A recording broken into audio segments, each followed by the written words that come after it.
কেন দাওয়াত দিয়েছে, যেতে হবে, ভালো মন্দ মনে খাওয়া হবে। খাওয়া তো দূরের কথা, পিসাব পায়খানা করারও জায়গা দেয়নি, উজু করারও জায়গা দেয়নি, নামাজও ঠিক হয়নি। লাস্টে কি হয়েছে, 500 টাকা বেড়েছে। কত?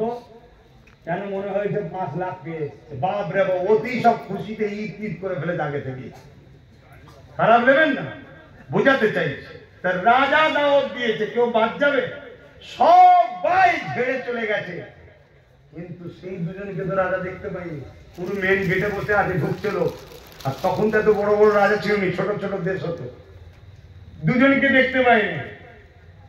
রাজা বলছে, তোমরা বলো তোমাদের মধ্যে প্রতিবেশী কেউ এমন আছে যে আসেনে? কয়েকজন দাঁড়িয়ে বললো, জাহাপানা, আমার এলাকাতে দুজন মানুষ কয়েক মাস ধরে আছে, যারা বাইরের কোনো জায়গা থেকে এসেছে, যারা বড় আল্লাহর ওলি, খুব ভালো মানুষ, খোদা প্রেমিক, নামাজ গুজার, রোজা রাখে সারাদিন, কোরআন তেলাওয়াত করে। শুনছেন তো নাকি ফসলের গুলো ভালো না খারাপ? হ্যাঁ, এরকম ফসল আজকেও ঘুরে বেড়াচ্ছে। আমরা ভাবছি হারে কোরআন পড়ে, নামাজ পড়ে, কি সুন্দর কেরাত পড়ে, দাঁড়িয়ে রেখেছে, তসবিহ পড়ছে, ভালো মানুষ মনে করছি। কিন্তু সে রাসূলুল্লাহর দুশমন নয় তো? হ্যাঁ, আমার অজমনে আপনাদের কষ্ট হচ্ছে। তাহলে বোঝানো বাদ দিয়ে পেলেন দুটো ঘটনা বলে চলে যায় নাকি? মুরব্বীরা কি বলছেন বাপজানেরা, একটু বুঝুন আব্বা। খুব সাদা মাটায় ভাষায় বলে যাচ্ছি, পৃথিবী পরিমাণ গুনাহ যদি করে কেউ ফেলে, তার অন্তরে যদি রাসূলুল্লাহর প্রেম আর আদব থাকে, ও আসামি ঠিকই, কিন্তু আসামি জেল খাটার পরে একদিন না একদিন কিন্তু জান্নাত যাবে। আর পৃথিবী পরিমাণ আমল করেছে, রাসূলুল্লাহর প্রেম আদব নেই, ও সারা জীবন জাহান্নামে ঢুকবে, জান্নাত জীবনে দেখতে পাবে না। এই কথাটা বুঝতে পারলেন? নবীকে চেনেন না। আমার ডিউটি এটাই, আপনাদেরকে রাসূল চিনানো। নবীর ডিউটি হচ্ছে আপনাদের ঘরে আল্লাহ চিনানো। জোরে বলুন সুবহানাল্লাহ। আমার ক্ষমতা নেই বাপ আল্লাহকে চিনাবার, ওটা রাসূলুল্লাহকে সাল্লাল্লাহু পাঠিয়েছে। যান, আপনি যান, এদের সঙ্গে আমাকে জুড়ে দিন, আমার প্রেম ভালোবাসা এদের সঙ্গে জুড়ে নিন, এটা নবী পাকের কাজ। তো বাদশাহ লোক পাঠিয়ে ওদেরকে বন্দী করেছে। যখন বন্দী করে নিয়ে আসতে, সরল প্রাণ মানুষ চিৎকার দিচ্ছে, রে লোকগুলো কত ভালো, আপনি এদেরকে বন্দী করলেন। বাদশাহ সেই জায়গায় সবাই মিলে হাজির হয়েছে, তালাশ করে দেখছে বাড়ি। এই কি করতে এসেছিস? তোকে বারণ করলে ছেলেটা, এত বিয়াদব তৈরি হয়েছিস কেন? একটু ছেলে এত বিয়াদব। দেখছে সুড়ঙ্গ, রাসূলুল্লাহর মাজার মোবারকের কাজ পর্যন্ত পৌঁছে গেছে। যারাই হই হই করছিল, তারাই বলছে, আরে এত বড় মুনাফিক, এত বড় মুনাফিক। আজও তোমার আমার মুনাফিক আছে না না সমাজে? একটু বোঝো, বুঝে বুঝে পাবেন। আমার বোঝার উদ্দেশ্য এটাই। আল্লাহ নবী বেশাক হায়াতুন নবী, আল্লাহ নবীকে যখন আমি আপনি সালাম দিই, নবী পাক সালামের জবাবটা দিয়ে থাকেন। এ নওজওয়ান তরুণেরা, এ নবী পাকের প্রেমিকেরা, মদিনার উপরে যখন এমন করে জিদ বাহিনী হামলা করে দিয়েছিল, ওই সময় মদিনা নববী শরীফের ভেতরে আমার নবী পাকের একজন সাহাবী বয়স্ক মানুষ নামাজের মধ্যে ছিল। তিনি বেরোবার আগে ইজিপ্ট 10,000 সৈন্য পাঠিয়েছিল মদিনার উপরে হামলা করবে বলে। সঙ্গে সঙ্গে যখন মদিনা নববীকে ঘিরে ফেলে, ওই সাহাবী বয়স্ক মানুষ বেরোতে পারেনি। এই জানকে বাঁচানোর জন্য ওই সোনালী যে জালি রয়েছে, ওর ভেতরে যে কামরাটা, ওটা হলো মা আয়েশা হুজুরের ঘর। ওই ঘরের মধ্যে ঢুকে পড়ে, নবী পাকের রওজা মোবারকে মাজারের পাশে একেবারে লুকিয়ে পড়ে। এই যুবকেরা পরে যখন তুর্কি বাহিনীরা, আহলে সুন্নাত ওয়াল জামাতের সৈন্যরা এদিন বাহিনীকে হাঁটিয়ে দিয়ে আল্লাহ নবীর মদিনা নববী শরীফের ইজ্জতকে যখন ফিরিয়ে আনে, ওই সময় সাহাবী ওখান থেকে বেরিয়েছিল, বেরিয়ে বলেছিল, আমি জানকে বাঁচিয়ে 3 দিন ওখানে লুকিয়েছিলাম। আমি অবাক হয়ে গেলে একটা ঘটনা দেখে। কি ঘটনা দেখে? কেননা এই বাহিনী মদিনা নববী শরীফে 3 দিন আযানকে বন্ধ করে দিয়েছিল। 3 দিন যেদিন মদিনা নববী শরীফের ইকামতকে বন্ধ করে দিয়েছিল, এ যুবক শুনে রেখে দাও, এই সমাজে একদল মুসলমান রয়েছে যারা এজিদের বড় বড় গান গায়। এজিদ কত বড় জাহান্নামী দেখো। আল্লাহ নবী, নূহ নবী, দয়া নবী মদিনা নববী শরীফে গাদা খচ্চর তুম্বা বেঁধে দিয়ে পিশাব পায়খানা পর্যন্ত করিয়েছিল। নামাজ ইকামত এমন করে আযানকে বন্ধ করে দিয়েছিল। ওই সাহাবী বলতে লেগেছে, আমি অবাক হয়ে গেলাম, মদিনা নববী শরীফের ভেতর থেকে, রওজা মুবারকের ভেতর থেকে প্রতিটা টাইমে টাইমে আযান, ইকামত ও নামাজের আওয়াজ আসতো। আরো জোরে বলুন সুবহান আল্লাহ।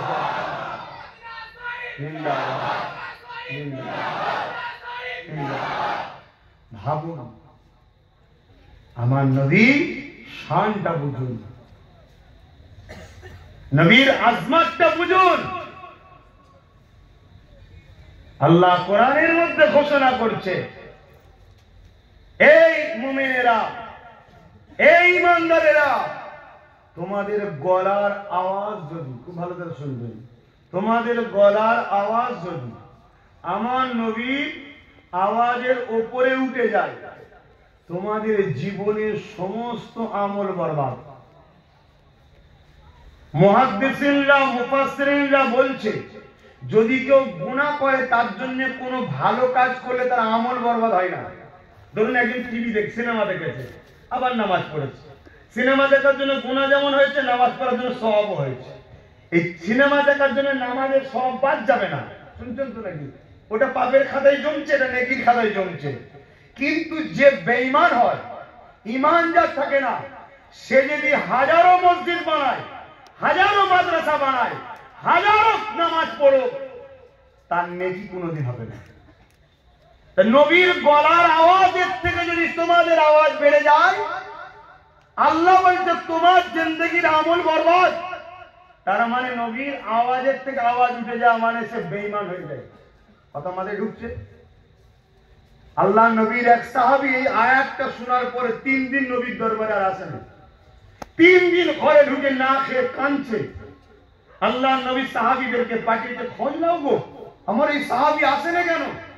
খোঁজ নিয়েছে, বাড়িওয়ালারা বলছে 3 দিন ধরে ঘরে ঢুকে বসে কাঁদছে আর শুধু বলছে আমি বরবাদ হয়ে গেলাম, আমি জাহান্নামী হয়ে গেলাম, আমি ধ্বংস হয়ে গেলাম। খাইনে, কারোর সঙ্গে কথা বলেনি। হুজুরের কাছে খবর এসছে, হুজুর বললে যাও আমার সালাম দিয়ে জিজ্ঞেস করো কারণ কি। সালাম দিয়ে বলেন হুজুর পাঠিয়েছে, কারণ কি জানতে বলেছে। সাহাবী বলছেন আমার জন্মগত গলার আওয়াজ জোরে। যেমন আমি দেখবেন অজ করতে করতে জোরে বলে ফেলি। অনেক হয়তো ভাববে হুজুর মনে হয় মানে কি বলে একটু বড় বেশি চিল্লা চিল্লি করে ফেলছে। আরে এটা ইমোস হয়ে যায়, কথা বলা অভ্যেসে হয়ে যায়। একজন আছে আপনার গ্রামও দেখবেন সাধারণ কথা বলছে, কিন্তু পাশের লোক শুনলে মনে হয় ঝগড়া করছে, মনে হয় গলার আওয়াজ জোরে। তো এই সাহাবী হুজুরের গলার আওয়াজটা ছিলই জোরে। তা আমি না জানি আমার নবীর আওয়াজের উপরে যদি আওয়াজ উঠে যায়, আমি তো বরবাদ হয়ে গেছি। রাসূলুল্লাহর কাছে খবরটা এলো, আল্লাহ নবী বলছেন শোনো আমার সাহাবীকে খবর দাও, সে আমাকে এত ভালোবাসে, এত আদব দেখিয়েছে, যাও ওই সাহাবীর জন্য জান্নাত হয়ে গেছে। জোরে বলুন সুবহানাল্লাহ, আরো জোরে বলুন সুবহানাল্লাহ।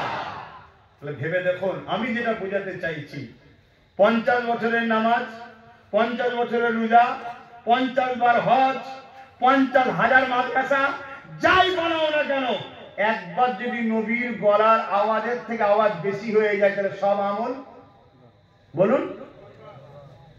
তাহলে কার মাকামটা আল্লাহ বেশি দিয়েছে? আপনার 50টা হজে 50,000 মাদ্রাসা বানানো, না নবী পাকের সম্মান? সেই সম্মান আমরা করতে পারছি? ভেবে দেখুন তো। যে নবী আজও আমাদের জন্য কাঁদে, আমরা সেই নবীর দুশমনদেরই হাতকে শক্ত করি। বললেই তো অনেকে আমাকে ভুল বোঝে। কেউ বলবে যে নবীর মাদ্রাসাকে ভাঙছে, আমরা তাদেরকেই সাহায্য করছি বকলমে। আবার কেউ মাদ্রাসার শিক্ষক নিয়োগ বন্ধ করে দিয়ে মাদ্রাসাকে নীরবে হত্যা করছে। শিক্ষক থাকলে ছাত্র থাকবে, শিক্ষক না থাকলে ছাত্র থাকবে না, আর ছাত্র না থাকলে মাদ্রাসা। ফুলপুরা শরীফের টাইটেল মাদ্রাসায় 14টা শিক্ষক নেই, খোঁজ নেবেন কালকে, বেশি দূর নয়, 14টা নয়। চলে যান সীতাপুরে, 11টা শিক্ষক নেই। এই নিয়োগ বন্ধ করছে কারা? আমি, এর কথা বলে আমি, আমার ভাই বন্ধ করছে। এই বন্ধ যারা করছে তাদের লক্ষ্য হলো মাদ্রাসা শিক্ষাকে মিটিয়ে দেওয়া। কেউ বল্ডুজার দিয়ে ভেঙে মিটাচ্ছে, কেউ কোর্টে লড়ে মিথ্যা প্রোপাগান্ডা দিয়ে মাদ্রাসার নামে কেস করে বন্ধ করছে, কেউ আবার শিক্ষক বন্ধ করে সেই বন্ধ করে দিচ্ছে। মনে রাখবে, রসুনের মাথাটা আলাদা হতে পারে, পিছনটা সব এক জায়গায় আছে। যাদের পিছনে আমরা ঘুরে বেড়াই, যাদেরকে সাপোর্ট করি, যাদেরকে সহযোগিতা করি, আমাদের সহযোগিতায় ওদের কোমর মজবুত হয়, ওদের গদি মজবুত হয়। ওরা ওই গদিতে বসে ঠান্ডা করে আমার নবীর দিনকে মিটায়, আমরা তাদেরকে সাপোর্ট করি। আল্লাহর আযাবের অপেক্ষা করতে হবে আমাদের ঘরে। আর যদি বলেন যে না, আমাদের ভুল হয়েছে, তওবা করুন, ফিরে আসুন, নিজেদের পায়ে নিজেরা দাঁড়ান। কোন বেঈমান গাদ্দারের পিছনে আর ঘোরার প্রয়োজন নাই। তাতে ফায়সালা কি হবে, রেজাল্ট কি হবে, ওটা আপনি ভেবে কি লাভ? ও ফায়সালা আল্লাহর হাতে ছাড়ুন। কথা বুঝছেন না? বুঝেন না? অসুবিধা হচ্ছে? কাউকে ধরে বেঁধে নিচ্ছি, কিছু ভুল বলছি? হ্যাঁ হুজুরের দল নাই তো? আমি মনে করি মানুষ সত্যটাকে জানো। খুব দুঃখের সাথে বলছি ভাই, আহা, আল্লাহ নবী একদিন কাবা শরীফ তওয়াফ করতে গেছে। মন দিয়ে শোনেন, এত অন্যায়ের পরে আজও যে আল্লাহ আযাব দেয়নি কেন শোনেন। কাবা শরীফ তওয়াফ করতে গেছে। তওয়াফ করতে গিয়ে হঠাৎ রাসূল কাবার সামনে সিজদায় পড়ে গিয়ে চোখের পানি ফেলে কেঁদেই যাচ্ছে। আল্লাহ পাক জিবরাইলকে পাঠালেন, যাও আমার হাবুব কেন কাঁদে দেখো। রাসূল কেন কাঁদে আল্লাহ জানে না? এজন্য বলুন, যদি দিলেই হয়ে যেত তাহলে আমরা জানতে পারতাম। জিবরাইলকে জানাবার উদ্দেশ্যটা কি? যাতে করে আমাদের কাছে মেসেজটা আসে, ঠিক না? হযরত জিবরাইল আলাইহিস সালাম দুনিয়া জমিনে চলে আসলেন, আল্লাহ নবীকে সালাম দিলেন, আসসালামু আলাইকা ইয়া রাসূলুল্লাহ হাবিবাল্লাহ। হুজুর আপনি কেন কাঁদেন? আল্লাহ নবী বলেছিলেন, ও হযরত জিবরাইল, আমি কেন কাঁদি আল্লাহ জানে। তখন তোমার মাধ্যমে জানতে চেয়েছে, ও হযরত জিবরাইল শুনে রেখে দাও, আমি যখনই কেঁদেছি ওই কান্নাটা আমার গুনাহগার উম্মতিদের জন্য কেঁদেছি। এ হযরত জিবরাইল রে, কাবা শরীফ তওয়াফ করতে করতে এমন করে মনে পড়ে যায় আর জাতির কথা, সামুদ জাতির কথা। আর জাতিরা তাদের নবী রাসূলের কথা শুনে নে বলে আল্লাহ তাদের উপরে আযাব গজব দিয়ে ধ্বংস করে দিয়েছে। সামুদ জাতিরা তিনাদের নবীর কথা অমান্য করেছিল বলে আল্লাহ তাদেরকে আযাব গজব দিয়ে ধ্বংস করে দিয়েছে। ও হযরত জিবরাইল, আমি নবী আমার ও একদম উম্মতিরা যারা দুনিয়ার লোভ লালসায় পড়ে আমি নবী আমার কথাকে অমান্য করে চলবে, আমার বিরোধীরা করে চলবে, খারাপ লোকেদের সঙ্গে উঠা বসা করে ফেলবে, আল্লাহ পাক যদি তাদের উপরে আযাব গজব দিয়ে ধ্বংস করে দেয়, আমার উম্মতি গুলো ধ্বংস হয়ে যাবে, শেষ হয়ে যাবে। এই যুবকেরা আল্লাহ নবীর এই কথা শুনে আল্লাহ বাবাকে বলেছিলেন, এবার হাবিব আপনি কাঁদবেন না, আমি আল্লাহ আপনাকে ভালোবাসি, আমি ওয়াদা করে দিলাম আমার হাবিব দুনিয়ার জমিনে যতদিন পর্যন্ত একজন মানুষ দিল থেকে আপনাকে মানবে, দিল থেকে আমাকে মানবে, দিল থেকে আপনাকে পিয়ার করবে, দিল থেকে আমাকে পিয়ার করবে, জমিনের উপরে যতদিন পর্যন্ত একজন মানুষ সত্যবাদী আমি আল্লাহ আমাকে ডাকনেওয়ালা থাকবে, আপনার ভালোবাসার মানুষ থাকবে, আমি আল্লাহ তার খাতিরে ততদিন পর্যন্ত দুনিয়ার জমিনে আযাব গজব দিয়ে আমি আল্লাহ দুনিয়া ধ্বংস করে দেব না। আরো জোরে বলুন সুবহান।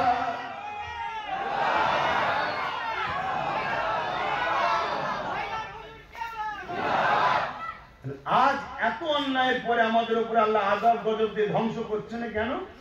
রাসূলের সঙ্গে আল্লাহ ওয়াদা করেছে, আর ওয়াদাল্লাহি হাক্কুন, আল্লাহ ওয়াদা কি? সত্য, হক। এই যে সুনামি বলুন, এই যে বিমার বলুন, এই যে ভূমিকম্প বলুন, আরে এখনো ধ্বংসের জন্য এখনো হয়নি। ধ্বংস ভূমিকম্প তিনটে হবে। এগুলো তো শুধুমাত্র আমাদেরকে আল্লাহ লাড়াচ্ছে, সজাগ করাচ্ছে। ভুল রাস্তায় চলে গেলে কি হয়?